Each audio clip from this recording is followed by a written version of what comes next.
Alright, so I got all the metal. What you want? What you want?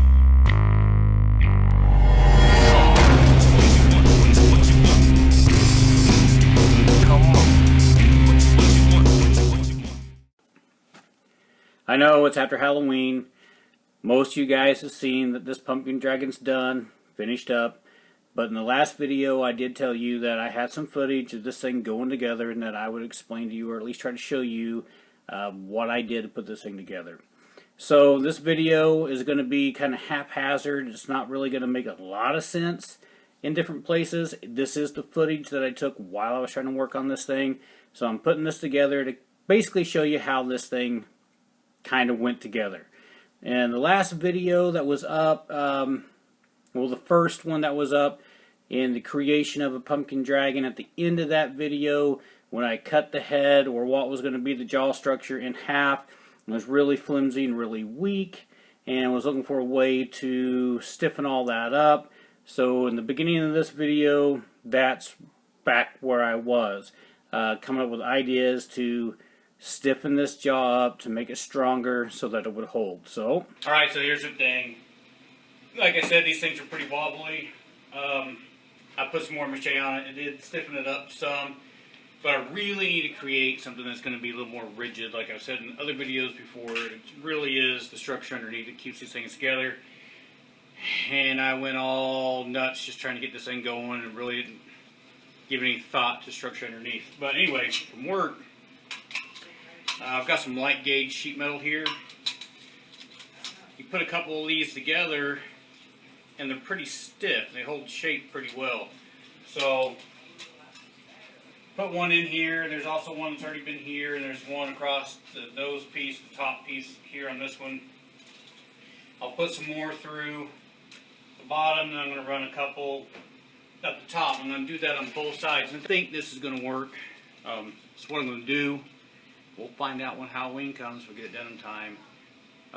Whether or not it holds up. So that idea worked somewhat. It gave a little more structure to it, but it wasn't quite stiff enough, so I wound up having to go back and add more bracing into it than I had originally planned. So we got bracing on the jaw there to keep it from rocking back and forth all the way down, bracing around the inside to kind of keep this thing together. Long story short, added a lot more bracing, made it a lot stiffer, and then mached everything on the inside. I started adding some of these. They're kind of stretched skin where the mouth's going to be open, so we got some of that detail going on. I warned you guys that this video is everywhere. It's all chopped up. Hopefully you can follow along. I still got to figure out what kind of body I'm going to do and all that, but that'll come later, and I think the body will be faster because I know the body on this thing. I had these big, great ideas for this year that this body was going to be a full, done, blown dragon body, huge ribs, the whole 9 yards, like 40-some feet long. It was going to be like just incredible and huge. You know, it wasn't just the body that wound up giving me troubles, as you'll see. Just the head, different things that I ran into, just because I didn't take the time to really plan this thing out before I started. Alright, so I'm back outside again. Things getting too big, but I screwed up a little bit. As you can see, I got all like the teeth in and wrapped. As you can see, I got all the teeth in and wrapped, got a gum line going on. Got the tongue all up in here. The only problem is I got to paint all that down there. And now that I put the teeth in, I can't reach in there anymore. So it's going to be a problem. Honestly, that wasn't as big of a problem as I really thought it was going to be. I just wound up spraying inside there. My paint gun could fit down in there, so I just sprayed all in there and sealed it all up. It was really, actually pretty freaking easy to get it sealed and painted. But the next thing that was really kind of a problem was actually sculpting out the head for this thing. I mean, I didn't want to load down a whole bunch of clay on top of this dragon head. It was just it would have added too much weight. I'm looking around the garage, I see some pool noodles, and it strikes me, you know what? I could probably skin this out using some pool noodles.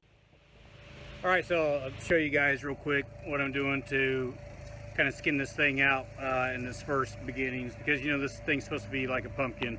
If we have a look at this kind of gives, you know, that pumpkin kind of shape and bend. And all I did to do that was got a pool noodle, we cut it down the middle, and you kind of just break it in half like that, glue it down, pull it over, and it makes a kind of a believable, you know, pumpkin ridge on it. I was going to go with bigger ridges, but some of the other ideas I was having was going to just be too much work, take too long. So this one's going to have some smaller ridges on it. It'll get the effect of a pumpkin, so we'll keep going with it. Bam! We're out of footage. No more footage, nothing else. I never took the time to really set up the video camera from that point on to capture anything else that I did. So really, that's it. So the last bit of it was just, you know, pool noodles and some styrofoam with a layer of Mache over the top of it to create a skin, and then wound up painting the thing. So the rest of this video really is basically, it's the photos that I took along the way, so it kind of shows from the beginning to the end. What you want, what you want.